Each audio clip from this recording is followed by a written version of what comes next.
साधना की परिधि भूमिका के संबंध में हमने 2 चरणों पर बातें की, शरीर शुद्धि और विचार शुद्धि। शरीर और विचार से भी गहरा तल भावनाओं का है। भाव की शुद्धि सर्वाधिक महत्वपूर्ण तत्व है। परिधि के भूमिका और साधना में शरीर और विचार दोनों से ज्यादा भाव की शुद्धि की उपयोगिता है। ये इसलिए कि मनुष्य विचार से बहुत कम जीता है, मनुष्य भाव से ज्यादा जीता है। ये कहा जाता है कि मनुष्य एक रैशनल एनिमल है, एक बौद्धिक प्राणी है। ये बात उतनी सच नहीं है। आप अपने जीवन में विचार करके बहुत कुछ नहीं करते हैं। आप अधिक जो करते हैं वो भाव से प्रभावित होता है। आप जो घृणा करते हैं, आप जो क्रोध करते हैं, आप जो प्रेम करते हैं, वो सब भावनाओं से संबंधित होता है, विचारों से संबंधित नहीं। जीवन की अधिकतर चर्या भाव के जगत से उद्भूत होती है, विचार के जगत से नहीं। इसलिए ये भी आपने देखा होगा कि आप विचार कुछ करते हैं लेकिन समय पर काम कुछ और कर जाते हैं। उसका कारण विचार और भाव में भिन्न होना होता है। आप तय करते हैं कि मैं क्रोध नहीं करूंगा, आप विचार करते हैं कि क्रोध बुरा है, लेकिन जब क्रोध आपको पकड़ता है तो आपका विचार एक तरफ पड़ा रह जाता है और क्रोध हो जाता है। जब तक भाव के जगत में परिवर्तन न हो, केवल विचार के जगत में सोच विचार से कोई क्रांति जीवन में नहीं होती है। इसलिए बहुत आधारभूत परिधि साधना में जो सबसे आधारभूत बिंदु है वो भावनाओं का है, वो भावों का है। भाव की शुद्धि या शुद्ध भावों का प्रवर्तन कैसे हो, इस संबंध में आज सुबह हम विचार करें।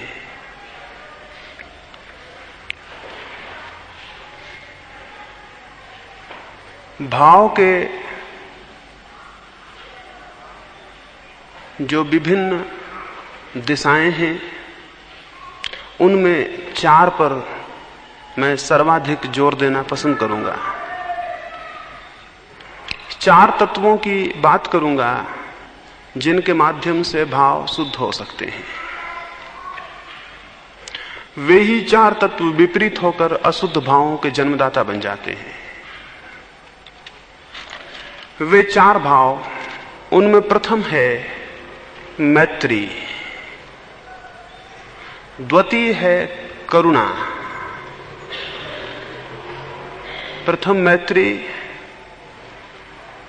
द्वितीय करुणा, तृतीय प्रमुदिता और चौथा कृतज्ञता। इन 4 भावों को अगर कोई व्यक्ति जीवन में साधे तो भाव शुद्धि उपलब्ध होती है। इन 4 के विपरीत, मैत्री के विपरीत घृणा और वैर, करुणा के विपरीत क्रूरता, हिंसा और अदया, प्रमुदिता प्रफुल्लता के विपरीत उदासी, विषाद, संताप, चिंता, और कृतज्ञता के विपरीत अकृतज्ञता। इनके विपरीत जिसकी जीवन और भाव स्थिति हो वो अशुद्ध भाव में है। इन 4 में जो प्रतिष्ठित हो वो शुद्ध भाव में प्रतिष्ठित है। ये हम विचार करें कि हमारी भाव की परिधि किन बातों से प्रभावित होती और संचालित होती है। क्या हमारे जीवन में मैत्री की जगह वैर, वैमनस्य ज्यादा प्रमुख है? क्या हम मैत्री की बजाय दुश्मनी से, शत्रुता से ज्यादा संचालित होते हैं? क्या हम ज्यादा प्रभावित होते हैं? क्या हम ज्यादा सक्रिय हो जाते हैं? क्या हमारे भीतर शक्ति का उद्भव ज्यादा होता है? जैसा मैंने पीछे कहा, क्रोध में शक्ति है लेकिन मैत्री में भी शक्ति है। और जो केवल क्रोध की ही शक्ति को पैदा करना जानता है वो जीवन के एक बहुत बड़े हिस्से से वंचित है। जिसने मैत्री की शक्ति को जगाना नहीं जाना, जो केवल शत्रुता में ही शक्तिमान होता है और मैत्री की अवस्था में शिथिल हो जाता है। यह आपको पता होगा, दुनिया के सारे राष्ट्र शांति के दिनों में कमजोर हो जाते हैं और युद्ध के दिनों में शक्तिशाली हो जाते हैं। क्यों? क्योंकि मैत्री की शक्ति पैदा करना हमें पता नहीं है। शांति हमारे लिए शक्ति नहीं है, अशक्ति है। और यही वजह है कि भारत जैसे मुल्क जिन्होंने शांति की बहुत चर्चा की, प्रेम की बहुत चर्चा की, वो शक्तिहीन हो गए। क्योंकि शक्ति पैदा करने का सामान्यतः एक ही रास्ता है, शत्रुता। हिटलर ने अपनी आत्मकथा में लिखा है, अगर किसी राष्ट्र को शक्तिमान बनाना है तो या तो सच्चे दुश्मन या झूठे दुश्मन पैदा करो। अपने मुल्क को समझाओ कि दुश्मन आसपास हैं, चाहे वो ना हो। और जब उनको ये बोध होगा कि दुश्मन आसपास हैं, शक्ति का और ऊर्जा का जन्म होगा। इसलिए हिटलर ने बिल्कुल झूठे दुश्मन खड़े किए, यहूदी, जिनसे कोई मतलब ना था। और 10 वर्ष उसने प्रचार किया और सारे मुल्क को समझा दिया कि यहूदी दुश्मन है और इससे बचाव करना है, और शक्ति पैदा हो गई। जर्मनी की सारी शक्ति वैमनस्य से पैदा हुई, जापान की सारी शक्ति वैमनस्य से पैदा हुई। आज सोवियत रूस की या अमेरिका की सारी शक्ति वैमनस्य पर है। अभी तक मनुष्य का इतिहास केवल शत्रुता की शक्ति को पैदा करना जानता है, मित्रता की शक्ति का हमें पता नहीं। महावीर और बुद्ध ने और क्राइस्ट ने मित्रता की शक्ति के पहली बुनियादें रखी हैं। और उन्होंने जो कहा अहिंसा शक्ति है, या क्राइस्ट ने कहा कि प्रेम शक्ति है, या बुद्ध ने कहा कि करुणा शक्ति है, यह हम सुनते हैं लेकिन हमें पता नहीं। तो मैं आपको कहूं, अपने जीवन में विचार करें, आप कब शक्तिशाली अनुभव करते हैं? जब आप किसी से शत्रुता में होते हैं तब, या जब आप किसी के प्रति शांत प्रेम से भरे होते हैं तब? तो आपको ज्ञात होगा, आप शत्रुता की स्थिति में शक्तिशाली होते हैं, और जब आप शांत अवेयर की स्थिति में होते हैं तो आप अशक्त और कमजोर हो जाते हैं। इसका अर्थ है कि आप एक अशुद्ध भाव से प्रभावित होते हैं। ये अशुद्ध भाव की जितनी प्रगाढ़ता हमारे भीतर होगी, उतना हम भीतर प्रवेश नहीं कर सकेंगे। क्यों भीतर प्रवेश नहीं कर सकेंगे? इसको बड़ा महत्वपूर्ण है ये बिंदु समझ लेना। शत्रुता हमेशा बहिर्केंद्रित होती है, यानी कोई व्यक्ति बाहर होता है उससे शत्रुता होती है। अगर बाहर कोई व्यक्ति ना हो तो आप में शत्रुता नहीं हो सकती। और मैं आपको ये कहूं, प्रेम बहिर्केंद्रित नहीं होता। अगर बाहर कोई भी ना हो तो भी भीतर प्रेम हो सकता है। प्रेम अंतः केंद्रित होता है, मैत्री अंतः केंद्रित होती है, शत्रुता परतः केंद्रित होती है, वो दूसरे से संबंधित होती है। घृणा बाहर से परिचालित होती है, प्रेम भीतर से उद्भावित होता है। प्रेम के झरने भीतर से बहते हैं, घृणा की प्रतिक्रिया बाहर से पैदा होती है। अशुद्ध भाव बाहर से परिचालित होते हैं, शुद्ध भाव भीतर से बहते हैं। अशुद्ध और शुद्ध भाव के भेद को,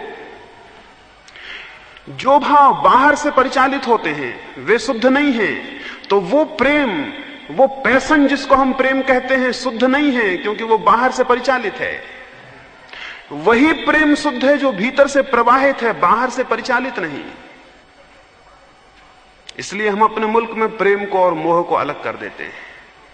पैशन को, वासना को और प्रेम को हम अलग कर देते हैं। वासना बाहर से परिचालित है। बुद्ध के या महावीर के हृदय में वासना तो नहीं है लेकिन प्रेम है। क्राइस्ट एक गांव से निकलते थे, दोपहर थी घनी और वे काफी थके मांदे थे और धूप बहुत तेज थी। वे एक बगीचे में एक दरख्त के नीचे विश्राम करने को रुके। वो भवन और वो बगीचा एक वेश्या का था। उस वेश्या ने क्राइस्ट को उस दरख्त के नीचे विश्राम करते देखा है। ऐसा व्यक्ति कभी उसके बगीचे में विश्राम नहीं किया था और ऐसे व्यक्ति को कभी उसने देखा नहीं था। उसने बहुत सुंदर लोग देखे थे, उसने बहुत स्वस्थ लोग देखे थे, लेकिन ये सौंदर्य कुछ और था और ये स्वास्थ्य कुछ और था। वह आकर्षित, बंधी हुई, कब उस दरख्त के पास आ गई उसे पता नहीं चला। वो जब पास आके क्राइस्ट को देखने लगी, उनकी आंख खुली, वो उठ को जाने को हुए। क्राइस्ट ने उसे धन्यवाद दिया कि धन्यवाद इस छाया के लिए जो तुम्हारे इस दरख्त ने मुझे दी, अब मैं जाऊं और मेरा रास्ता लंबा है। उस वेश्या ने कहा, 2 क्षण को अगर मेरे भवन के भीतर ना गए तो मेरे मन का बहुत अपमान होगा, 2 क्षण रुको। और उस वेश्या ने कहा, यह पहला मौका है कि मैं किसी को आमंत्रित कर रही हूं। लोग मेरे द्वार आते हैं और वापस लौटा दिए जाते हैं। यह पहला मौका है जीवन में, मैं किसी को आमंत्रित कर रही हूं। क्राइस्ट ने कहा, तुमने कहा तो समझो कि मैं आ ही गया, लेकिन रास्ता मेरा लंबा है, मुझे जाने दो। क्राइस्ट ने कहा, तुमने कहा तो समझो कि मैं आ ही गया। उस वेश्या ने कहा, इससे मुझे बड़ी पीड़ा होगी। इसका अर्थ होगा आप इतना भी प्रेम नहीं दिखा सकते कि मेरे भवन में भीतर चल सके। क्राइस्ट ने कहा, स्मरण रखना, मैं अकेला आदमी हूं जो तुम्हें प्रेम कर सकता है, और जितने लोग तुम्हारे द्वार आए वो कोई प्रेम नहीं करते। क्राइस्ट ने कहा, मैं अकेला आदमी हूं जो तुम्हें प्रेम कर सकता है, और जो तुम्हारे द्वार आए वो तुम्हें कोई प्रेम नहीं करते, क्योंकि उनके पास प्रेम नहीं है। वे तुम्हारे कारण आए हैं और मेरे भीतर प्रेम है। प्रेम दिए के प्रकाश की भांति है। अगर कोई भी यहां ना हो तो प्रकाश सूने में गिरता रहेगा, और कोई निकलेगा तो उस पर पड़ जाएगा। और वासना और मोह प्रकाश की भांति नहीं है। वे किसी से प्रभावित होंगे तो खींचते हैं। इसलिए वासना एक तनाव है, एक टेंशन है। प्रेम तनाव नहीं है। प्रेम में कोई तनाव नहीं है। प्रेम अत्यंत शांत स्थिति है। अशुद्ध भाव वे हैं जो बाहर से प्रभावित होते हैं। अशुद्ध भाव वे हैं जिनकी तरंगें बाहर की हवाएं आप में पैदा करती हैं, और शुद्ध भाव वे हैं जो आप से निकलते हैं, बाहर की हवाएं जिन्हें प्रभावित नहीं करती। महावीर को और बुद्ध को कभी हम इस भाषा में नहीं सोचते हैं कि वो प्रेम करते थे। मैं आपको ये कहूं, वे ही अकेले लोग हैं जो प्रेम करते हैं। लेकिन उस प्रेम में और आपके प्रेम में फर्क है। आपका प्रेम एक संबंध है किसी व्यक्ति से, उनका प्रेम संबंध नहीं है, स्टेट ऑफ माइंड है, स्टेट ऑफ रिलेशनशिप नहीं है। उनका प्रेम कोई संबंध नहीं है किसी से, उनका प्रेम उनके चित्त की अवस्था है। यानी वे प्रेम करने को मजबूर हैं क्योंकि उनके पास कुछ और करने को नहीं है। लोग कहते हैं महावीर को लोगों ने अपमानित किया, पत्थर मारे, कान में कीले ठोंके, और उन्होंने सब कुछ क्षमा कर दिया। मैं कहता हूं वे गलत कहते हैं। महावीर ने किसी को क्षमा नहीं किया, क्योंकि क्षमा वे लोग करते हैं जो क्रुद्ध हो जाते हैं, और महावीर ने उन पर कोई दया नहीं की, क्योंकि दया वे लोग करते हैं जो क्रूर होते हैं। और महावीर ने कोई सोच विचार नहीं किया कि मैं इनके साथ बुरा व्यवहार न करूं, क्योंकि ये सोच विचार वे लोग करते हैं जिनके मन में बुरे व्यवहार का ख्याल आ जाता है। फिर महावीर ने क्या किया? महावीर मजबूर हैं, प्रेम के सिवाय उनके पास देने को कुछ भी नहीं है। आप कुछ भी करो, उत्तर में प्रेम ही आ सकता है। आप एक फलों से लदे हुए दरख्त को पत्थर मारो, उत्तर में फल ही गिर सकते हैं, और कोई रास्ता नहीं है। इसमें दरख्त कुछ भी नहीं कर रहा है, ये मजबूरी है। और आप जल से भरे हुए झरने में कैसी ही बाल्टियां फेंको, वे गंदी हों या सुंदर हों, या स्वर्ण की हों या लोहे की हों, इसके सिवाय कोई रास्ता नहीं है कि झरना आपको पानी दे दे। इसमें झरने की कोई खूबी नहीं है, मजबूरी है। तो जब प्रेम चित्त की अवस्था होती है तब वो एक व्यवस्था होती है, उसे देना ही पड़ेगा, उसका कोई रास्ता नहीं। तो वे भाव जो भीतर से निकलते हैं, जिनको आप बाहर से खींचते नहीं, जिन्हें आप बाहर से नहीं खींच सकते हैं, वे भाव शुद्ध हैं। और वे भाव जो बाहर के तूफान आप में लहरों की तरह पैदा करते हैं, वे अशुद्ध हैं। जो बाहर से पैदा किए जाएंगे वे आप में बेचैनी और परेशानी पैदा करेंगे, और जो भीतर से निकलेंगे वे आपको बहुत आनंद से भर जाएंगे। शुद्ध और अशुद्ध भाव के लिए पहली बात ये स्मरण रखें, शुद्ध भाव चित्त की अवस्था है, अशुद्ध भाव चित्त की विकृति है, अवस्था नहीं। अशुद्ध भाव चित्त पर बाहर का परिणाम है, शुद्ध भाव चित्त पर अंतस का विकास है। तो अपने जीवन में ये विचार करें कि मैं जिन भावनाओं से संचालित होता हूं, वे मेरे भीतर से आती हैं या दूसरे लोग मुझ में पैदा करते हैं? मैं रास्ते पे जा रहा हूं और आप मुझे एक गाली देते हैं, और अगर मुझे क्रोध पैदा हुआ है, यह अशुद्ध भाव है, क्योंकि आपने मुझ में पैदा किया। मैं रास्ते से जा रहा हूं और आप मुझे आदर करते हैं और मैं प्रसन्न हुआ, यह अशुद्ध भाव है, क्योंकि यह आपने मुझ में पैदा किया है। मैं रास्ते से जा रहा हूं, आप गाली देते हैं या कि आप मेरी प्रशंसा करते हैं, और मेरी अवस्था वही बनी रहती है जो कि थी गाली देने के पहले या प्रशंसा करने के पहले। वो शुद्ध भाव है, क्योंकि आपने उसे पैदा नहीं किया, वो मेरा है। जो मेरा है वो शुद्ध है, जो मेरा है वो शुद्ध है, और जो बाहर से आता है वो अशुद्ध है। बाहर से जो आता है वो रिएक्शन है, वो प्रतिध्वनि है। हम वहां एक इको पॉइंट देखने गए थे पीछे, और वहां आवाज करिए तो वहां से पहाड़ उसको दोहरा देते थे। मैंने कहा कि हम में से अधिक लोग इको पॉइंट हैं। आप कुछ कहिए वो दोहरा देते हैं, उनके पास अपना कुछ नहीं है, वो खाली पहाड़ है। आप कुछ चिल्लाइए, वहां से भी चिल्लाहट लौटती है, वो उनकी नहीं है, वह आपने पैदा की थी, और आपने जो पैदा की थी वो आपकी नहीं थी, वो किसी दूसरे ने आप में पैदा की थी। हम सब इको पॉइंट हैं, और हमारे पास अपनी कोई आवाज नहीं है और अपना कोई जीवन नहीं है, अपना कोई भाव नहीं है। हमारे सब भाव अशुद्ध हैं, क्योंकि वो दूसरों के हैं, उधार हैं। ये स्मरण रखें, पहला सूत्र, कि भाव मेरे हों, वे प्रतिक्रियाएं ना हों, वे मेरे चित्त की अवस्थाएं हों। ऐसी चित्त की अवस्थाओं को 4 भागों में मैंने विभाजित किया। पहला मैत्री। मैत्री साधनी होगी। मैत्री इसलिए साधनी होगी कि मैत्री का जो शक्ति बिंदु है हमारे भीतर, उसके विकसित होने के जीवन बहुत कम मौके देता है। वो अविकसित पड़ा रहता है, वो बीज की तरह हमारे मनोभूमि में पड़ा रहता है, विकसित नहीं हो पाता। शत्रुता का बीज एकदम विकसित हो जाता है। क्यों? उसके भी प्राकृतिक कारण है, वो भी जरूरत है। वो जरूरत जरूर है, लेकिन जीवन भर की संगी और साथी जरूरत नहीं है। उसे एक दिन जरूरत है, एक दिन छोड़ देने की भी जरूरत है। बच्चा जब पैदा होता है, पैदा होते से ही वो जो अनुभव करता है, पैदा होते से जो उसे अनुभव होता है वो प्रेम का नहीं होता। बच्चे को पैदा होते से जो अनुभव होता है वो भय का, फियर का होता है। और स्वाभाविक है, एक छोटा सा बच्चा जो मां के पेट में बड़ी व्यवस्था और सुविधा में था, जहां कोई अड़चन न थी, कोई परेशानी न थी, भोजन कमाने का, पानी पीने का कोई चिंता न थी, वहां वो बड़े ही सुखद निद्रा में सोया हुआ था और जी रहा था। जब वो मां के पेट के बाहर आता है, एक छोटा सा बच्चा, सब तरह से कमजोर, उसे जो पहला अनुभव, जो पहला आघात होता है वो भय का होता है।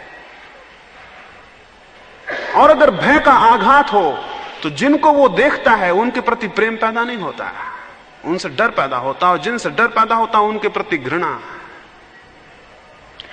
इसे नियम समझ लें, भय कभी प्रेम नहीं पैदा करता है। किसी ने अगर कहा हो कि भय के बिना प्रीति नहीं होती, तो बिल्कुल गलत कहा है। भय हो तो प्रीत हो ही नहीं सकती। भय में कभी प्रीत नहीं होती, और ऊपर से प्रीति अगर दिखाई भी जाए तो भीतर अप्रीति होती है। इस दुनिया में जितनी प्रीति हम देखते हैं वो अधिकतर भय पर खड़ी हुई है, और भय पर जो प्रीति खड़ी हुई है वो झूठी है। इसलिए ऊपर से प्रीति रहती है, भीतर से घृणा सरकती रहती है। हम जिन जिन को प्रेम करते हैं उन्हीं को घृणा भी करते हैं, क्योंकि प्रीति ऊपर होती है, घृणा नीचे होती है, क्योंकि हम उनसे भयभीत होते हैं। स्मरण रखें, जो व्यक्ति किसी को भयभीत कर रहा है वो अपने प्रेम पाने के अवसर खो रहा है। अगर पिता अपने पुत्र को भयभीत कर रहा है, वो उसके प्रेम को नहीं पा सकेगा।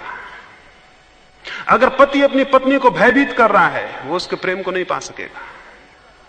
वो प्रेम का अभिनय पा सकता है, प्रेम नहीं पा सकेगा, क्योंकि प्रेम केवल अभय में विकसित होता है, भय में विकसित नहीं होता है। बच्चे का जैसे जन्म होता है वो भय को अनुभव करता है,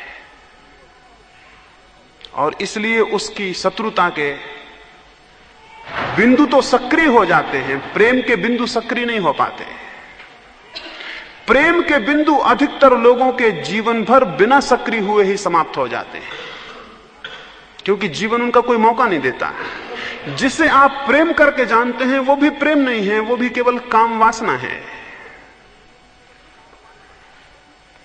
वो भी केवल काम वासना है, वो भी प्रेम नहीं है। प्रेम तो केवल साधना से विकसित होता है। इसलिए मैत्री का और प्रेम का हमारे भीतर जो बिंदु है उसे विकसित करना होगा, सारी प्रकृति के खिलाफ विकसित करना होगा, क्योंकि प्रकृति उसे विकसित होने का मौका नहीं देती। जो आप जीवन पाते हैं वो उसे मौका नहीं देता, उसमें केवल शत्रुता विकसित होती है। और जिसको हम मैत्री कहते हैं वो मैत्री केवल औपचारिकता होती है और शिष्टाचार होता है। वो मैत्री केवल एक व्यवस्था होती है शत्रुता से बचने की, शत्रुता को पैदा ना कर लेने की, लेकिन वो मैत्री नहीं होती। मैत्री बड़ी अलग बात है। उस बिंदु को कैसे विकसित करें, कैसे हमारे भीतर मैत्री का भाव पैदा होना शुरू हो, उसका भाव करना होगा, मैत्री का सतत भाव करना होगा। जो भी हमारे चारों तरफ लोग हैं उनके प्रति मैत्री का संदेश भेजना होगा, मैत्री की किरणें भेजनी होंगी, और अपने भीतर उस मैत्री के बिंदु को निरंतर सचेष्ट करना होगा और सक्रिय करना होगा। जब आप नदी के किनारे बैठे हो तो नदी की तरफ प्रेम भेजिए। इसलिए नदी का नाम ले रहा हूं कि किसी आदमी की तरफ प्रेम भेजने में थोड़ी दिक्कत हो सकती है। एक दरख्त के प्रति प्रेम भेजिए, इसलिए दरख्त की बात कह रहा हूं कि एक आदमी की तरफ भेजने में थोड़ी कठिनाई हो सकती है। सबसे पहले प्रकृति की तरफ प्रेम भेजिए। प्रेम का बिंदु सबसे पहले प्रकृति की तरफ विकसित हो सकता है। क्यों? क्योंकि प्रकृति आप पर कोई चोट नहीं कर रही है। पुराने दिनों में अद्भुत लोग थे, सारे जगत के प्रति प्रेम का संदेश भेजते थे। सुबह सूरज उगता था तो हाथ जोड़कर उसे नमस्कार कर लेते थे और उसे कहते कि धन्य हो और तुम्हारी करुणा अपार है कि तुम हमें प्रकाश देते और तुम हमें रोशनी देते। ये पूजा कोई पैगनिज्म नहीं था, ये पूजा कोई नासमझी नहीं थी, इसमें अर्थ थे, इसमें बड़े अर्थ थे। जो व्यक्ति सूरज के प्रति प्रेम से भर जाता था, जो व्यक्ति नदी को मां कह के प्रेम से भर जाता था, जो जमीन को माता कह के उसके स्मरण से प्रेम से भर जाता था, यह असंभव था कि वह आदमियों के प्रति अप्रेम से भरा हुआ ज्यादा दिन रह जाए। यह असंभव है। अद्भुत लोग थे, उन्होंने सारी प्रकृति की तरफ प्रेम के संदेश भेजे थे और सब तरफ पूजा और प्रेम और भक्ति को विकसित किया था। जरूरत है इसकी, अगर प्रेम का अंकुर भीतर पैदा करना है तो सबसे पहले उसका संदेश प्रकृति की तरफ भेजना होगा। हम तो ऐसे अजीब लोग हैं कि रात पूरा चांद भी ऊपर खड़ा रहेगा और हम नीचे बैठ के ताश खेलते रहेंगे और रमी खेलते रहेंगे और हम हिसाब किताब लगाते रहेंगे कि 1 रुपया हार गए हैं या 1 रुपया जीत गए हैं, और चांद ऊपर खड़ा रहेगा और प्रेम का एक इतना अद्भुत अवसर व्यर्थ खो जाएगा। चांद आपके उस केंद्र को जगा सकता था। अगर चांद के पास 2 क्षण मंत्रमुग्ध बैठ के आपने प्रेम का संदेश भेजा होता तो उसकी किरणों ने आपके भीतर कोई सक्रिय कर दिया होता, कोई तत्व, और आप प्रेम से भर गए होते। चारों तरफ मौके हैं, चारों तरफ मौके हैं। पूरी प्रकृति बहुत अद्भुत चीजों से भरी हुई है, उनके तरफ प्रेम करिए। और प्रेम का कोई भी मौका आ जाए उसे खाली मत जाने दीजिए, उसका उपयोग कर लीजिए। उसका उपयोग इसलिए कि अगर रास्ते से आप जा रहे हैं और एक पत्थर पड़ा है तो उसे हटा दीजिए। ये बिल्कुल मुफ्त में मिला हुआ उपयोग है जो आपके जीवन को बदल देगा। ये बिल्कुल सस्ता सा काम है। इससे सस्ती और साधना क्या होगी कि आप रास्ते से निकले हैं और एक पत्थर पड़ा था और आपने उठा के उसे किनारे रख दिया है। न मालूम कौन अपरिचित वहां से निकलेगा और न मालूम कौन अपरिचित उस पत्थर में चोट खाएगा। आपने प्रेम का एक कृत्य किया है। मैं आपको इसलिए कह रहा हूं, बड़ी छोटी छोटी बातें जिंदगी में प्रेम के तत्व को विकसित करती हैं। बहुत छोटी छोटी बातें। एक रास्ते पर एक बच्चा रो रहा है, आप चले जाते हैं, आप खड़े होकर 2 क्षण उसके आंसू नहीं पहुंच सकते। अब्राहम लिंकन एक सीनेट की बैठक में अपनी जा रहा था, बीच में एक सूअर फंस गया एक नाली में। वो भागा हुआ गया और उसने कहा कि सीनेट को थोड़ी देर रोकना, मैं अभी आया। ये बड़ी अजीब बात थी। अमेरिका की संसद शायद ही कभी रुकी हो इस तरह से। वो वापस लौटा, उसने सूअर को निकाला, उसके सब कपड़े भिड़ गए कीचड़ में, उसे नाली से बाहर निकाल कर उसने रखा, फिर वो अंदर गया। लोगों ने पूछा क्या बात थी, इतने आप घबराए हुए रोक के बाहर क्यों गए? उसने कहा एक प्राण संकट में था। ये प्रेम का कितना सरल सा कृत्य था, लेकिन कितना अद्भुत है। और ये छोटी छोटी बातें, अब मैं देखता हूं ऐसे लोग हैं जो इसलिए पानी छान के पिएंगे कोई कीड़ा ना मर जाए, लेकिन उनके मन में प्रेम नहीं है, तो उनका पानी छानना बेकार है। वो उनके लिए बिल्कुल ही मैकेनिकल हैबिट की बात है कि वो पानी छान के पीते हैं, कि वो रात को खाना नहीं खाते क्योंकि कोई कीड़ा ना मर जाए, लेकिन उनके हृदय में प्रेम नहीं है, तो इससे कोई मतलब नहीं है। मतलब इससे नहीं है कि पानी छान के पीते हैं, कि रात को खाना नहीं खाते हैं, कि मांसाहार नहीं करते हैं, इससे भी मतलब नहीं है। एक ब्राह्मण या एक जैन या एक बौद्ध मांसाहार नहीं करेगा, तो ये मत समझ लें कि उसका मन प्रेम से भरा हुआ है। ये केवल आदत की बात है, ये केवल वंश परंपरा का सुनी हुई बात है, समझी हुई बात है, लेकिन उसके मन में प्रेम नहीं है। हां, अगर ये आपके प्रेम से विकसित हो तो ये अद्भुत बात हो जाएगी। अहिंसा तब परम धर्म है जब वो प्रेम से विकसित हो। अगर वो ग्रंथों को पढ़ के और किसी संप्रदाय को मान के विकसित हो जाए, वो कोई धर्म ही नहीं है। तो जीवन में बड़े छोटे छोटे काम हैं, बड़े छोटे छोटे काम हैं, पर हम भूल ही गए हैं। यानी मैं आपसे यह कहता हूं, जब आप किसी के कंधे पे हाथ रखते हैं तो अपने सारे हृदय के प्रेम को अपने हाथ से उसके पास भेजें। अपने सारे प्राण को, अपने सारे हृदय को उस हाथ में संकलित होने दें और जाने दें, और आप हैरान होंगे वो हाथ जादू हो जाएगा। और जब आप किसी की आंख में झांकते हैं तो अपनी आंखों में अपने सारे हृदय को उड़ेल दें, और आप हैरान हो जाएंगे, वो आंखें जादू हो जाएंगी और वे किसी के भीतर कुछ हिला देंगी। न केवल आपका प्रेम जागेगा, बल्कि हो सकता है कि दूसरे के प्रेम जगने के भी आप उपाय और व्यवस्था कर दें।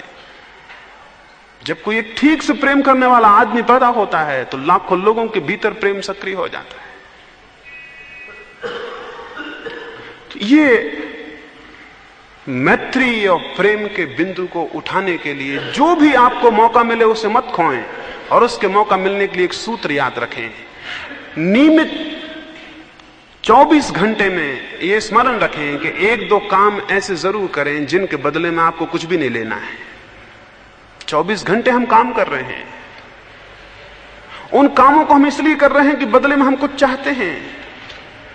24 घंटे में नियम पूर्वक कुछ काम ऐसे करें जिनके बदले में आपको कुछ भी नहीं लेना है। वे काम प्रेम के होंगे और आपके भीतर प्रेम को पैदा करेंगे। अगर एक व्यक्ति दिन में एक काम भी ऐसा करे जिसके बदले में उसकी कोई आकांक्षा नहीं है, उसका उसे बहुत बड़ा बदला मिल जाएगा, क्योंकि उसके भीतर प्रेम का केंद्र सक्रिय हो जाएगा और विकसित होगा। तो कुछ करें जिसके बदले में आपको कुछ भी नहीं चाहिए, कुछ भी नहीं चाहिए। उससे मैत्री धीरे धीरे विकसित होगी। एक घड़ी आएगी कि आप केवल उनके प्रति मैत्रीपूर्ण हो पाएंगे जो आपके प्रति शत्रुतापूर्ण नहीं है। फिर और विकास होगा, और एक घड़ी आएगी आप उनके प्रति भी मैत्रीपूर्ण हो सकेंगे जो आपके प्रति शत्रुतापूर्ण है। और एक घड़ी आएगी कि आपको समझ में नहीं आएगा कौन मित्र है और कौन शत्रु है। महावीर ने कहा है, मित्ती में सब भूएसु वैरम मज्झ न के नहीं। सब मेरे मित्र हैं और किसी से मेरा वैर नहीं। ये कोई विचार नहीं है, ये भाव है। यानी ये कोई सोच विचार नहीं है, ये भाव की स्थिति है कि कोई मेरा शत्रु नहीं। और कोई मेरा शत्रु नहीं ये कब होता है? जब मैं किसी का शत्रु नहीं रह जाता हूं। ये तो हो सकता है कि महावीर के कुछ शत्रु रहे हों, लेकिन महावीर कहते हैं कोई मेरा शत्रु नहीं। इसका मतलब क्या है? इसका मतलब है मैं किसी का शत्रु नहीं। और महावीर कहते हैं मेरा वैर किसी के प्रति नहीं है। कितने आनंद की घटना नहीं घटी होगी, आप एक व्यक्ति को प्रेम कर लेते हैं, कितना आनंद उपलब्ध होता है। और जिस व्यक्ति को सारे जगत को प्रेम करने की संभावना खुल जाती होगी, उसके आनंद का कोई ठिकाना है। ये सौदा महंगा नहीं है, आप खोते कुछ नहीं है, आप पा बहुत लेते हैं। इसलिए मैं महावीर को, बुद्ध को त्यागी नहीं कहता हूं। इस जगत में सबसे बड़ा भोग उन्हीं लोगों ने किया है। इस जगत में सबसे बड़ा भोग उन्हीं लोगों ने किया है। त्यागी आप हो सकते हैं, वे नहीं। आनंद कितने अपरसीम अनंत द्वार उन्होंने खोले। इस जगत में जो भी श्रेष्ठतम था, जो भी सुंदर था, जो भी शुभ था, सबको उन्होंने पिया और जाना। और आप क्या जान रहे हैं? सिवाय जहर के आप कुछ भी नहीं जान रहे हैं। और उन्होंने अमृत को जाना। तो मैं आपको यह कहूं कि प्रेम की वो अंतिम चरम घड़ी, जब हम सारे जगत के प्रति प्रेम को विस्तीर्ण कर पाते हैं और हमारे हृदय से किरणें बहती रहती हैं, उसके लिए जीवन को साधना होगा। कोई कृत्य प्रेम का रोज जरूर करें, सचेत करें। और सारे दिन 1000 मौके हैं जब आप प्रेम जाहिर कर सकते हैं, लेकिन आदतें हमारी खराब हैं। प्रेम जाहिर करने के सारे मौके हम खो देते हैं और घृणा जाहिर करने का एक भी मौका नहीं खोते। घृणा जाहिर करने के जितने मौके खो सकें उतना शुभ है, और प्रेम जाहिर करने के जितने मौके पकड़ सकें उतना शुभ है। घृणा के मौके को खाली जाने दें, एक आध मौके को सचेत होकर खाली जाने दें, और प्रेम के एक आध मौके को सचेत होकर पकड़ें। इससे साधना में अद्भुत गति आएगी। तो पहला सूत्र है मैत्री। दूसरा सूत्र है करुणा। करुणा मैत्री का ही एक रूप है। उसे अलग इसलिए कह रहे हैं कि उसमें कुछ अलग भाव भी हैं। अलग भावों से मतलब है, इस जगत में अगर आप अपने आसपास के लोगों पर थोड़ा विचार करेंगे तो आप उनके प्रति बहुत करुणा से भर जाएंगे। अब हम यहां इतने लोग बैठे हुए हैं, नहीं कह सकता सांझ इनमें से कोई समाप्त हो जाए। एक सांझ तो सब समाप्त हो ही जाएंगे। एक ना एक दिन हम में से हर आदमी चुक जाएगा।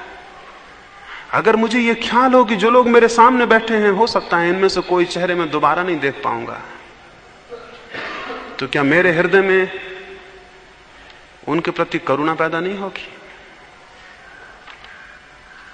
एक बगीचे में अभी अभी मैं गया और वहां फूल खिले हैं, सांझ वो मुरझा जाएंगे। छोटी सी घड़ी है उनके जीवन की, अभी खिले हैं, सुबह सांझ मुरझा जाएंगे। क्या इस बात का स्मरण कि ये फूल जो भी मुस्कुरा रहे हैं सांझ गिर जाएंगे और धूल में मिल जाएंगे, उनके प्रति करुणा को पैदा नहीं कर देगा? क्या ये ख्याल कि रात में जो तारे हैं उनमें से कोई टूट जाता है और बिखर जाता है, क्या तारों के प्रति करुणा को पैदा नहीं करते? अगर बोध हो तो इस चारों तरफ देखने पर हर एक के प्रति करुणा मालूम होगी, बहुत दया मालूम होगी। इतना थोड़ा ये मिलन है, इतना मुश्किल ये जीवन है, इतनी दुर्लभ ये घटना है, और इतनी वासनाएं और इतनी तृष्णाएं और इतनी पीड़ाएं हैं हर एक के भीतर। फिर भी हम किसी तरह जीते हैं और किसी तरह प्रेम करते हैं और किसी तरह दो सुंदर कृतियां बनाते हैं। ये कितनी करुणा नहीं पैदा कर देगा? बुद्ध के ऊपर एक दफा एक आदमी ने आके थूक दिया, इतने गुस्से में आ गया, उनके ऊपर थूक दिया। उन्होंने उसको पहुंच लिया और उस आदमी से कहा कुछ और कहना है। उनके पास जो भिक्षु था आनंद, उसने कहा आप क्या बात कर रहे हैं? उसने कुछ कहा है? हमें आज्ञा दें, हम उसे ठीक करें, तो हद हो गई कि वो आपके ऊपर थूक दे। बुद्ध ने कहा वो कुछ कहना चाहता है, भाषा असमर्थ है। बुद्ध ने कहा वो कुछ कहना चाहता है, भाषा असमर्थ है, वेग तीव्र है, कह नहीं सका, क्रिया से प्रकट किया है। इसको मैं कहता हूं करुणा। बुद्ध उस पर दया खाए कि कितनी भाषा असमर्थ है। वो कुछ कहना चाहता है, कोई बड़ी क्रोध की बात है, उसे प्रकट करना चाहता है, शब्द नहीं मिल रहे, थूक के जाहिर किया है। जब कोई मेरे पास प्रेम से आके मेरे हाथ पे हाथ रख लेता है तो कितनी करुणा मालूम होना चाहिए। वो कुछ कहना चाहता है, भाषा असमर्थ है, हाथ से हाथ रख के कुछ कहने की कोशिश करता है। जब कोई किसी से गले मिलता है, भाषा असमर्थ है, आदमी कितना कमजोर है, कुछ कहना चाहता है, हृदय को हृदय के करीब ले आता है, कोई रास्ता नहीं मिलता। कल मैं यहां से जाता था, कोई लोग मेरे पैर पड़ने लगे और मुझे बड़ी करुणा आई। आदमी कितना असमर्थ है, कुछ कहना चाहता है और नहीं कह पाता और पैर पकड़ लेता है। मेरे पीछे मेरे एक प्रिय मित्र थे, वो विचारशील हैं, उन्होंने कहा ना ना ये मत करो। उन्होंने भी ठीक कहा। कितना बुरा हुआ है जगत में, पैर पड़ने वाले तो ठीक थे, पैर पड़ाने वाले पैदा हो गए हैं। तो उन्होंने ठीक ही कहा कि ना ना ये मत करो। मुझे उनकी बात ठीक लगी, लेकिन ठीक नहीं भी लगी। ठीक उन्होंने कहा ये गलत है कि दुनिया में कोई किसी से पैर पड़वाए, लेकिन वो दुनिया भी गलत होगी जिसमें ऐसे लोग ना रह जाएं जिनके पैर पड़ने का मन हो, और वो दुनिया भी गलत होगी जहां ऐसे हृदय ना रह जाएं जो किसी के पैर में झुक जाएं, और वो दुनिया गलत होगी जबकि हम ऐसे भाव ना उठें जो बिना पैर पकड़े जाहिर नहीं हो सकते हैं। मेरी आप बात समझते हैं? वो दुनिया गलत होगी जब हम ऐसे भाव ना उठें जो कि बिना पैर पकड़े जाहिर नहीं हो सकते हैं। आदमी बहुत सूखा और बेमानी हो जाएगा। और फिर मैं ये भी आपको स्मरण दिलाऊं, मैं हैरान हुआ हूं जब मैंने किसी को अपने पैर में झुकते देखा है, तो मैंने पाया वो मेरे पैर नहीं पकड़े हुए है। उसे मेरे पैर में कुछ दिख रहा है, वो शायद परमात्मा के पैर पकड़े हुए है। और जब भी कोई किसी के पैर में झुका है, आज तक झुकाया ना गया हो, जब भी कोई किसी के पैर में झुका है वो सिर्फ परमात्मा के पैर में झुका है, वो किसी के पैरों में नहीं झुका। आखिर किसी के पैरों में क्या है जिसमें झुकने जैसा हो? लेकिन कोई भाव है भीतर जिसके लिए रास्ता नहीं मिलता। कल मुझे प्रेम करने वाला कोई मेरे पास था कमरे में, और सांझ जब नहाने जाने लगा और मैंने बल्ब जलाया तो उसने कहा कि प्रकाश हो गया, मुझे अपने पैर पकड़ लेने थे। मैं बहुत हैरान हुआ, और उन्होंने मेरे पैर पकड़ लिए, और मैंने उनकी आंखों में जो आंसू देखे, उन आंसू से सुंदर जमीन पर कुछ भी नहीं है। इस जमीन पर उन आंसुओं से सुंदर न कोई कविता है, न कोई गीत है जो किसी प्रेम की घड़ी में उत्पन्न होते हैं। और अगर इनके प्रति बोध हो, और अगर इनका स्मरण हो, अगर ये दिखाई पड़ते हो, तो आपको कितनी करुणा नहीं मालूम होगी। लेकिन आप क्या देख रहे हैं? आप लोगों में वो देख रहे हैं जिनसे करुणा तो नहीं पैदा होती, निंदा पैदा होती है। आप लोगों में वो देख रहे हैं जिनसे करुणा तो पैदा नहीं होती, क्रूरता पैदा होती है। आप लोगों में वो देख रहे हैं जो उनका असली हिस्सा नहीं है, जो उनका हृदय नहीं है, जो उनकी मजबूरियां हैं। एक आदमी मुझे गाली देता है, ये कोई हृदय है उसका? ये उसकी मजबूरी होगी।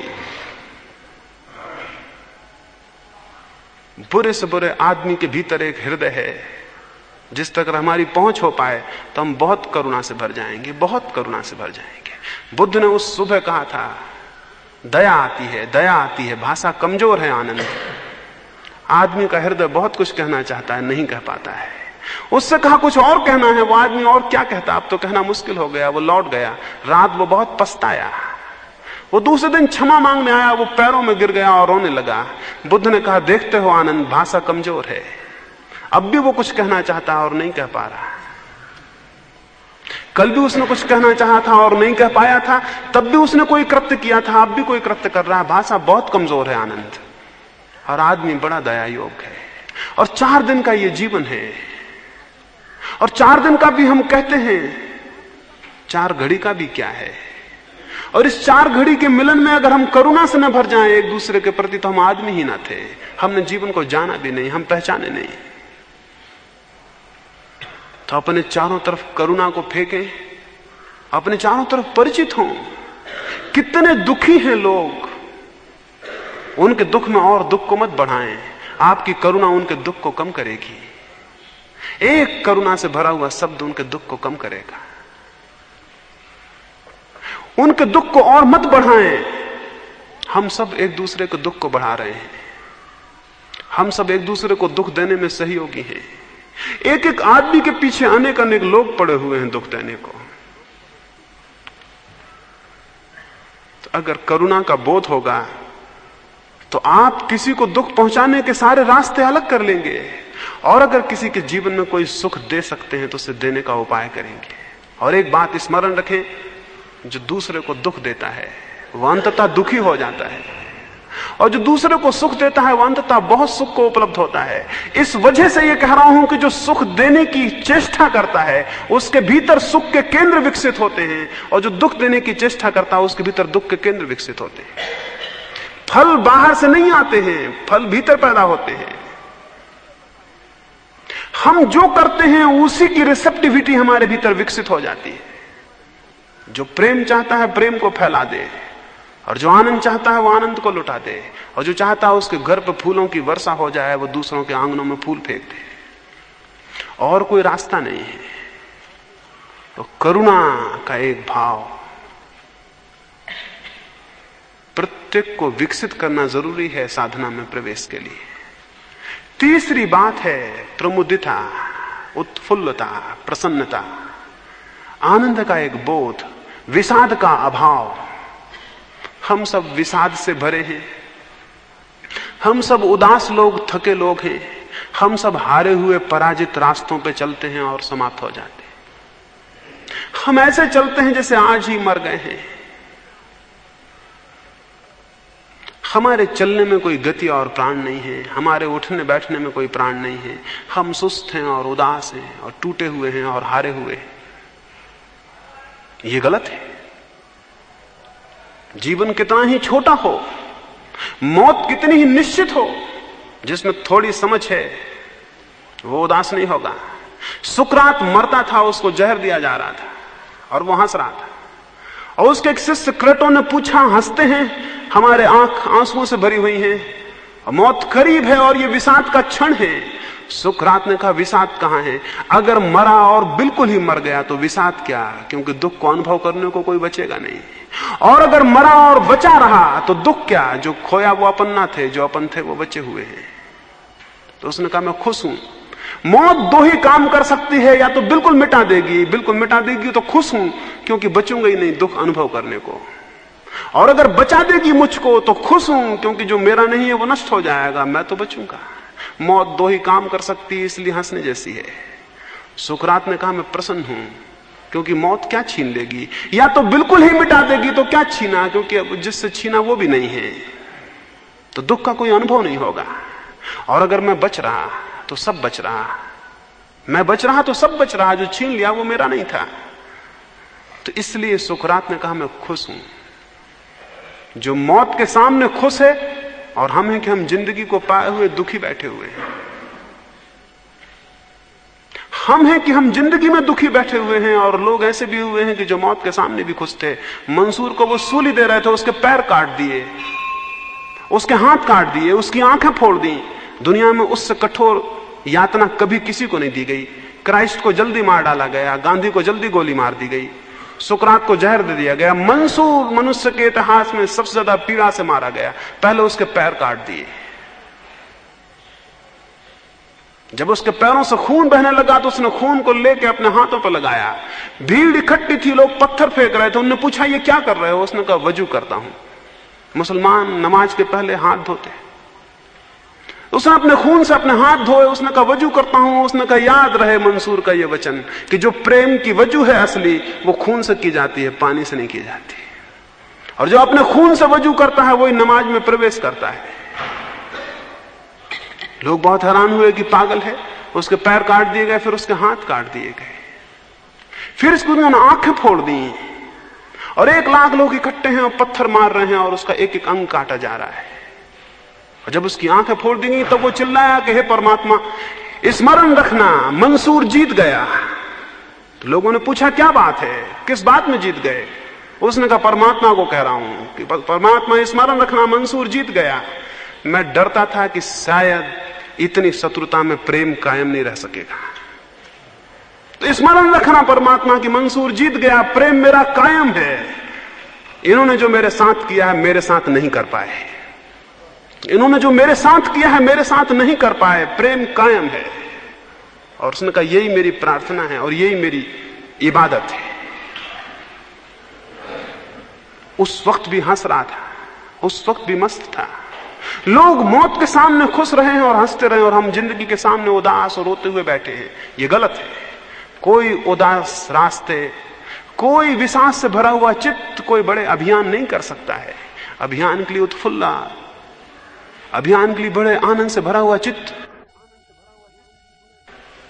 तो 24 घंटे उत्फुल्लता को साथिए।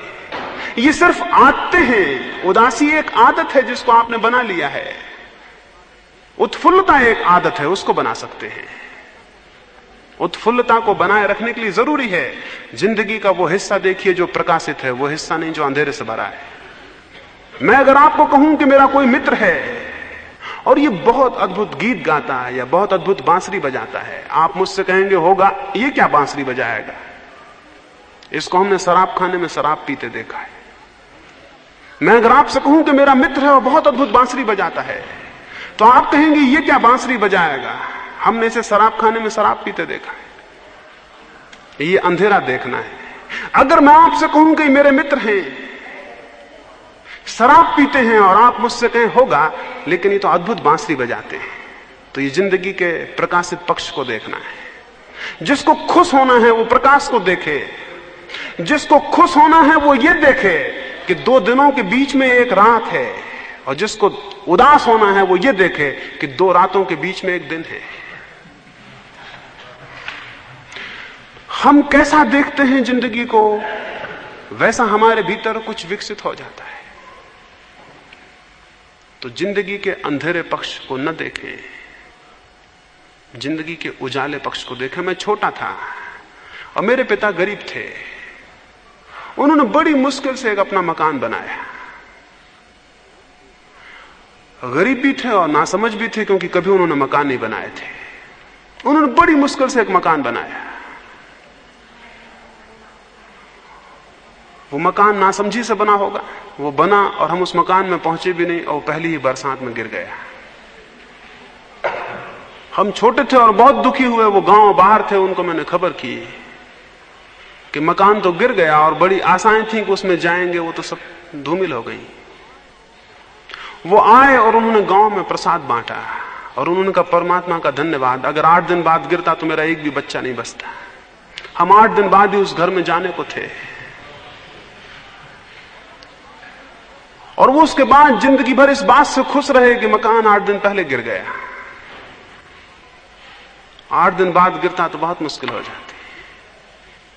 यूं भी जिंदगी देखी जा सकती है,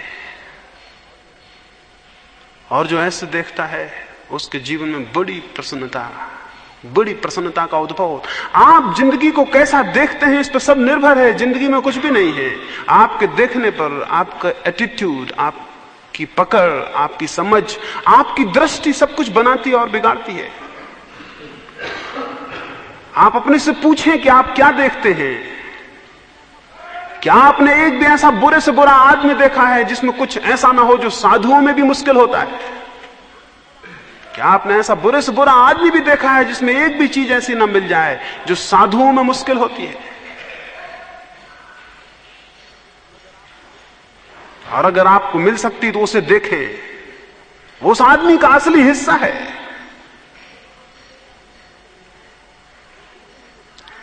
और जिंदगी में चारों तरफ खोजें किरण को, प्रकाश को, उससे आपके भीतर किरण और प्रकाश पैदा होगी। इसको प्रमुदिता। तीसरा भाव है कि हम प्रसन्न हों। हम इतने प्रसन्न हों कि हम मौत को और दुख को गलत कर दें। हम इतने आनंदित हों कि मौत और दुख सिकुड़ के मर जाएं, पता भी न चले कि मौत और दुख भी हैं। जो इतनी प्रफुल्लता और आनंद को अपने भीतर संजोता है वो साधना में गति करता है। साधना की गति के लिए बहुत जरूरी है, बहुत जरूरी है। एक साधु हुआ, वो जीवन भर इतना प्रसन्न था कि लोग हैरान थे। लोगों ने कभी उसे उदास नहीं देखा, कभी पीड़ित नहीं देखा। उसके मरने का वक्त आया और उसने कहा कि अब मैं 3 दिन बाद मर जाऊंगा, और ये मैं इसलिए बता रहा हूं कि तुम्हें स्मरण रहे कि जो आदमी जीवन भर हंसता था उसकी कब्र पे कोई रोए नहीं। ये मैं इसलिए बता रहा हूं कि जब मैं मर जाऊं तो इस झोंपड़े पे कोई उदासी ना आए। यहां हमेशा आनंद था, यहां हमेशा खुशी थी। इसलिए मेरी मौत को एक उत्सव बनाना, मेरी मौत को दुख मत मनाना, मेरी मौत को एक उत्सव मनाना।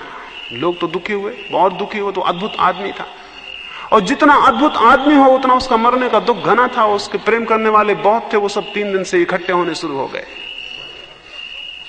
वो मरते वक्त तक लोगों को हंसा रहा था और अद्भुत बातें कह रहा था और उनसे प्रेम की बातें कर रहा था। सुबह मरने के पहले उसने एक गीत गाया, और गीत गाने के बाद उसने कहा स्मरण रहे मेरे कपड़े मत उतारना, मेरी चिता पर मेरे पूरे शरीर को चढ़ा देना कपड़ों सहित, मुझे नहलाना मत। उसने कहा था, आदेश था, वो मर गया, उसे कपड़े से चिता पे जला दिया। वो जब कपड़े से चिता पर रखा गया, लोग उदास खड़े थे, लेकिन देख के हैरान हुए, उसके कपड़ों में उसने फुलझड़ी और फटाके छिपा रखे थे। वो चिता पे चढ़े और फुलझड़े और फटाके छूटने शुरू हो गए और चिता उत्सव बन गई और लोग हंसने लगे। और उन्होंने कहा, जिसने जिंदगी में हंसाया वो मौत में भी हमको हंसा के गया है। जिंदगी को हंसना बनाना है, जिंदगी को एक खुशी और मौत को भी एक खुशी। और जो आदमी ऐसा करने में सफल हो जाता है उसे बड़ी धन्यता मिलती है और बड़ी कृतार्थता उपलब्ध होती है। और उस भूमिका में जब कोई साधना में प्रवेश करता है तो गति वैसी होती है जिसकी हम कल्पना भी नहीं कर सकते। वो तीर की तरह विकास होता है। बोझिल मन से जो जाता है उसने तीर में पत्थर बांध दिए। बोझिल मन से जो जाता है उसने तीर में पत्थर बांध दिए। तीर कहां जाएगा? जितनी तीव्र गति चाहिए हो उतना हल्का और भारहीन मन चाहिए। जितने तीर को दूर पहुंचाना हो उतना तीर में वजन कम चाहिए। और जिसे जितने ऊंचे पहाड़ चढ़ने हो उतना बोझ उसे नीचे छोड़ देना पड़ता है। और सबसे बड़ा बोझ दुख का और विषाद का है, उदासी का है। इससे बड़ा कोई बोझ नहीं है। क्या आप लोगों को देखते हैं वो दबे चले जा रहे हैं जैसे भारी बोझ उनके सिर पर रखा हुआ है। इस बोझ को नीचे फेंक दें और उत्फुल्लता की एक हुंकार करें और सिंहनाद करें और ये बता दें पूरे जीवन को कि जीवन कैसा ही हो उसमें भी खुशी और जिंदगी गीत बनाई जा सकती है। जिंदगी एक संगीत हो सकती है। इस तीसरी प्रमुदिता को स्मरण रखें। और चौथा मैंने कहा कृतज्ञता। कृतज्ञता बहुत डिवाइन, बहुत दिव्य बात है। हमारी सदी में अगर कुछ खो गया है तो कृतज्ञता खो गई है, ग्रेटिट्यूड खो गया है। आपको पता है आप जो सांस ले रहे हैं वो आप नहीं ले रहे हैं, क्योंकि सांस जिस क्षण नहीं आएगी आप उसे नहीं ले सकेंगे। आपको पता है आप पैदा हुए हैं, आप पैदा नहीं हुए हैं। आपका कोई सचेतन हाथ नहीं है, कोई निर्णय नहीं है। आपको पता है जो छोटी सी देह आपको मिली है ये बड़ी अद्भुत है। ये सबसे बड़ा मिरेकल है इस जमीन पर। आप थोड़ा सा खाना खाते हैं, आपका ये छोटा सा पेट उसे पचा देता है, ये बड़ा मिरेकल है।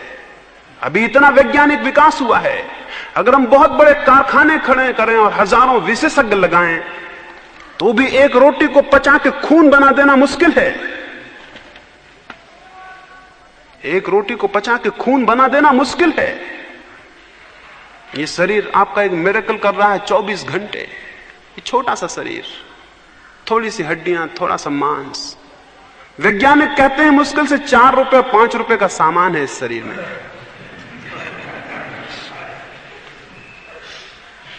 इसमें कुछ ज्यादा मूल्य की चीजें नहीं है। इतना बड़ा चमत्कार 24 घंटे साथ है, उसके प्रति कृतज्ञता नहीं है, ग्रेटिट्यूड नहीं है। कभी आपने अपने शरीर को प्रेम किया है? कभी अपने हाथों को चूमा है? कभी अपनी आंखों को प्रेम किया है? कभी यह ख्याल किया है कि क्या अद्भुत घटित हो रहा है? शायद ही आप में कोई हो जिसने अपनी आंख को प्रेम किया हो, जिसने अपने हाथों को चूमा हो और जिसने कृतज्ञता अनुभव की हो कि यह अद्भुत बात, यह अद्भुत घटना घट रही है और हमारे बिल्कुल बिना जाने, और हम इसमें बिल्कुल भागीदार भी नहीं हैं। अपने शरीर के प्रति सबसे पहले कृतज्ञ हो जाएं। जो अपने शरीर के प्रति कृतज्ञ है वही केवल दूसरों के शरीरों के प्रति कृतज्ञ हो सकता है। और सबसे पहले अपने शरीर के प्रति प्रेम से भर जाएं, क्योंकि जो अपने शरीर के प्रति प्रेम से भरा हुआ है वही केवल दूसरों के शरीरों के प्रति प्रेम से भर जाता है। वे लोग अधार्मिक हैं जो आपको अपने शरीर के खिलाफ बातें सिखाते हों। वे लोग अधार्मिक हैं जो कहते हो कि शरीर दुश्मन है और दुष्ट है और ऐसा है और वैसा है, शत्रु है। शरीर कुछ भी नहीं है। शरीर बड़ा चमत्कार है और शरीर अद्भुत सहयोग है। इसके प्रति कृतज्ञ हो। इस शरीर में क्या है? जो इस शरीर में है वो इन पंच महाभूतों से मिला है। इस शरीर के प्रति कृतज्ञ हो, इन पंच महाभूतों के प्रति कृतज्ञ हो। एक दिन सूरज बुझ जाएगा तो आप कहां होंगे? वैज्ञानिक कहते हैं 4000 वर्षों में सूरज बुझ जाएगा। वो काफी रोशनी दे चुका, वो खाली होता जाएगा और एक दिन आएगा कि वो एकदम बुझ जाएगा। अभी हम रोज इसी ख्याल में हैं कि रोज सूरज उगेगा। एक दिन वक्त आएगा कि लोग सांझ को इस ख्याल से सोएंगे कि कल सुबह सूरज उगेगा, और वो नहीं उगेगा। और फिर क्या होगा? सूरज ही नहीं बुझेगा, सारा प्राण बुझ जाएगा, क्योंकि प्राण उससे उपलब्ध है, क्योंकि सारी ऊष्मा और सारा उत्ताप उससे उपलब्ध है। समुद्र के किनारे बैठते हैं, कभी ख्याल किया आपके शरीर में 70% समुद्र है, पानी है। और मनुष्य का जन्म इस जमीन पर कीटाणु का जो पहला जन्म हुआ वो समुद्र में हुआ था। और आप ये भी जान के हैरान होंगे, आपके शरीर में भी नमक और पानी में वही अनुपात है जो समुद्र में है अभी भी। और उस अनुपात से जब भी शरीर इधर उधर हो जाएगा, बीमार हो जाएगा। कभी समुद्र के करीब बैठ के आपने अनुभव किया है कि मेरे भीतर भी समुद्र का एक हिस्सा है, और मेरे भीतर जो हिस्सा है समुद्र का, उसके लिए मुझे समुद्र का कृतज्ञ होना चाहिए। और सूरज की रोशनी मेरे भीतर है, उसके प्रति मुझे कृतज्ञ होना चाहिए। और हवाएं मेरे प्राण को चलाती हैं, उनके प्रति कृतज्ञ होना चाहिए। और आकाश और पृथ्वी वो मुझे बनाते हैं, उनके प्रति कृतज्ञ होना चाहिए। इस ग्रेटिट्यूड को मैं दिव्य कहता हूं। इस कृतज्ञता के बिना कोई आदमी धार्मिक नहीं हो सकता। अकृतज्ञ मनुष्य क्या धार्मिक होंगे? इस कृतज्ञता को अनुभव करें निरंतर, और आप हैरान हो जाएंगे। यह आपको इतनी शांति से भर देगी कृतज्ञता, और इतने रहस्य से। और तब आपको एक बात का पता चलेगा कि मेरी क्या सामर्थ्य थी कि ये सारी चीजें मुझे मिले, और ये सारी चीजें मुझे मिली। इसके लिए आपके मन में धन्यवाद होगा, इसके प्रति आपके मन में धन्यवाद होगा। जो आपको मिला है उसके प्रति कृतार्थता का बोध होगा। तो कृतज्ञता को ज्ञापित करने का, कृतज्ञता को विकसित करने का उपाय करें, उससे साधना में गति होगी। और न केवल साधना में, जीवन बहुत भिन्न हो जाएगा। जीवन बहुत भिन्न हो जाएगा, जीवन बहुत दूसरा हो जाएगा। क्राइस्ट को सूली पर लटकाया तो क्राइस्ट जब मरने लगे तो उन्होंने कहा, हे परमात्मा, इन्हें क्षमा कर देना, इन्हें क्षमा कर देना। और दो कारणों से क्षमा कर देना। एक तो ये जानते नहीं कि क्या कर रहे हैं, इसमें तो उनकी करुणा थी। और इस कारण से कि मेरे और तेरे बीच जो फासला था वो इन्होंने गिरा दिया। परमात्मा के और मेरे बीच जो फासला था इन्होंने गिरा दिया। इसके लिए इनके प्रति कृतज्ञता है। तो जीवन में सतत कृतज्ञता का स्मरण पूर्वक व्यवहार करें, आप पाएंगे कि जीवन बहुत अद्भुत हो जाएगा। तो चार बातें मैंने कही शुद्ध भाव के लिए: मैत्री, करुणा, प्रमुदिता और कृतज्ञता। और बहुत बातें हैं, लेकिन ये चार काफी हैं। अगर इनका विचार करें तो शेष सब इनके पीछे अपने आप चली आएंगी। इस भांति भाव शुद्ध होगा। मैंने आपको बताया शरीर कैसे शुद्ध होगा, विचार कैसे शुद्ध होगा, भाव कैसे शुद्ध होगा। अगर ये तीन ही हो जाएं तो भी आप अद्भुत लोक में प्रवेश कर जाएंगे। अगर ये तीन ही हो जाएं तो भी बहुत कुछ हो जाएगा। तीन जो केंद्रीय तत्व हैं उनकी हम आगे बात करेंगे। उन तीन तत्वों में हम शरीर शून्यता, विचार शून्यता और भाव शून्यता का विचार करेंगे। अभी हमने शुद्धि का विचार किया, फिर हम शून्यता का विचार करेंगे। और जब शुद्धि और शून्यता का मिलन होता है तो समाधि उत्पन्न हो जाती है। जब शुद्धि और शून्यता का मिलन होता है तो समाधि उत्पन्न हो जाती है। और समाधि परमात्मा का द्वार है, उसकी हम बात करेंगे। अब हम सुबह के ध्यान के लिए बैठे हैं। सुबह का ध्यान मैं आपको समझा ही दिया हूं। प्रारंभ में 5 बार हम संकल्प करेंगे, फिर उसके बाद थोड़ी देर तक हम भाव करेंगे, फिर उसके बाद श्वास प्रश्वास को, रीढ़ को सीधी रख के, आंख को बंद करके, नाक के पास जहां से श्वास भीतर आता जाता है उसको स्मरण पूर्वक देखेंगे। सारे लोग दूर दूर हो जाएं ताकि कोई किसी को छूता हुआ मालूम ना पड़े।